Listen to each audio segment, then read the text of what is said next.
about formations of cave coral and like cauliflower.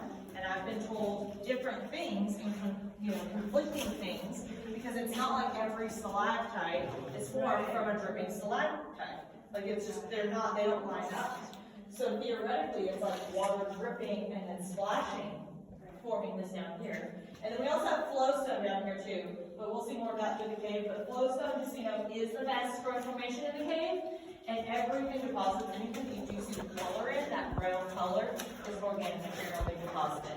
So in the bottom of the cave, it works kind of like a timeline.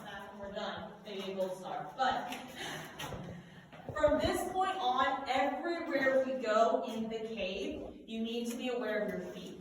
As you can see, the trail is growing up to, or the formations are growing up to the trail, and it's going to stay like that until we come out of the cave.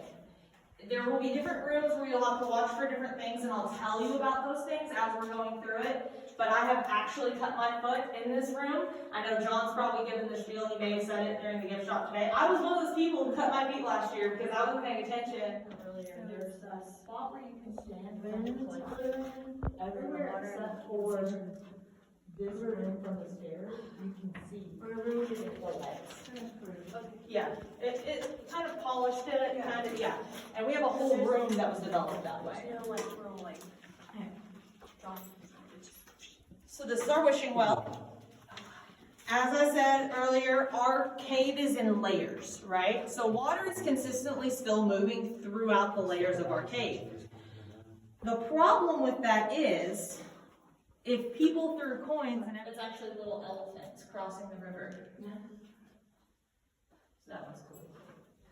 This walkway is fairly steep, so just sidestep as you need to and use the handrails. It's a steep incline.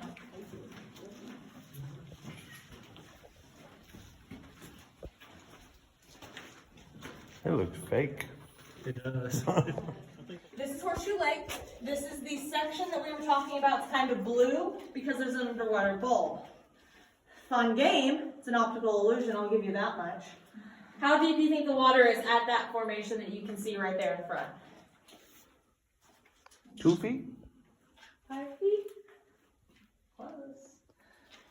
Okay, so last year, before we had like a serious drought, it was exactly 5 feet. So for reference, I'm 5'2", it was about here.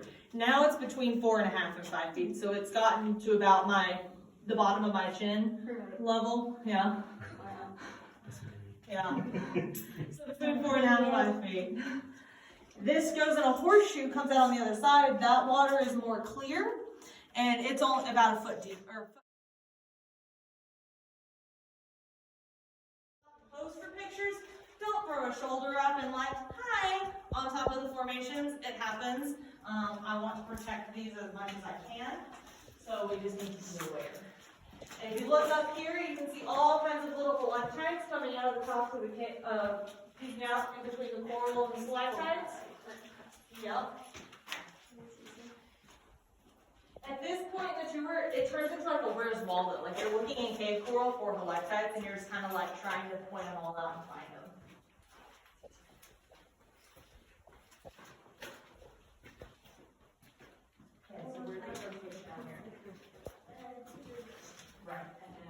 They are all a 30-degree angle exactly. And this line was the water line, where water sat for millions and millions of years. Because water was coming up, that's why the bottom ones are bigger, because it was holding water there for a longer period. So there's like these, and then a small water line, and then up to here, and then the clear defined water line. The water came rushing that way, but it wasn't enough to do any damage to any of the party, so everybody got out safely, nobody was injured. Was there water? There could have been, but if there was, it wasn't long enough to form dogtooth. Yeah. It was just what we can't even see the limestone really. During the seismic event, there were fractures. After that seismic event, those fractures grew calcite and brought organic material down, and down here it kind of spider webs and mixed different. Yeah, so I like that a lot. And then who here has seen the movie The Land Before Time and or Jurassic Park? Everybody knows what a long-necked dinosaur is, right? Okay, so you'll be able to see it from right where you're standing, but When you get to the bottom step, look back, and I have a leg. Hold the roof up, and then talk about the Corinthian room. You want to tell me about the Corinthian room? Why is it called the Corinthian room? Give you hints. One on either side of you. The big columns on either side of her reminded them of Corinthian, Roman columns. So they went to the Corinthian room. Yeah. Okay, so everybody saw my dove coming in.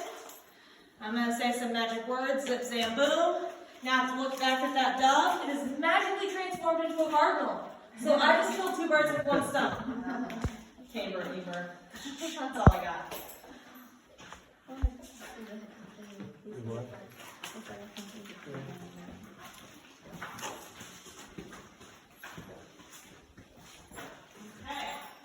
This is also a formation of many names.